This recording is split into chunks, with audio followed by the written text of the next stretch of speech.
Bonjour, je suis Éric Bourdon, le directeur général adjoint du groupe Vicat. Le groupe Vicat est un groupe cimentier, familial, implanté dans 11 pays et réalise aujourd'hui un chiffre d'affaires de 2,5 milliards d'euros. Donc Vicat est principalement un groupe cimentier, mais produit aussi des granulats et du béton, avec toute une activité, un tas d'activités autour, telles que le transport, le pompage et j'en passe. Le groupe Vicat est concerné par l'empreinte environnementale de ses activités, que ce soit la production de ciment, de granulats, de béton, et concerné par les émissions de CO2 lors de la production, mais aussi lors de la mise en œuvre, lors de l'usage et lors de la déconstruction et du recyclage de ces matériaux et produits. Nous cherchons aujourd'hui clairement la possibilité d'utiliser le béton d'une manière plus intelligente. Nous cherchons des solutions pour réduire notre empreinte environnementale et ça passera par la réduction de la consommation énergétique lors de la production.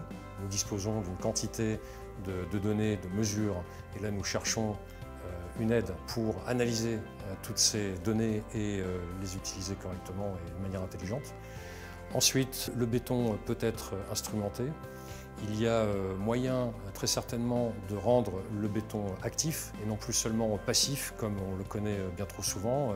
C'est juste un mur, un pont, alors que le béton, en recevant une instrumentation, peut servir de stockage d'énergie, de transfert d'énergie, mais aussi de stockage de données, d'informations diverses et variées. Donc là aussi, nous cherchons des solutions pour rendre service aux utilisateurs finaux en utilisant du mieux possible le béton en tant que stockeur d'énergie et d'information. On peut penser au béton connecté au milieu du bâtiment, de la Smart City, au milieu des infrastructures, des routes, des ponts. On peut mesurer énormément de choses en instrumentant le béton.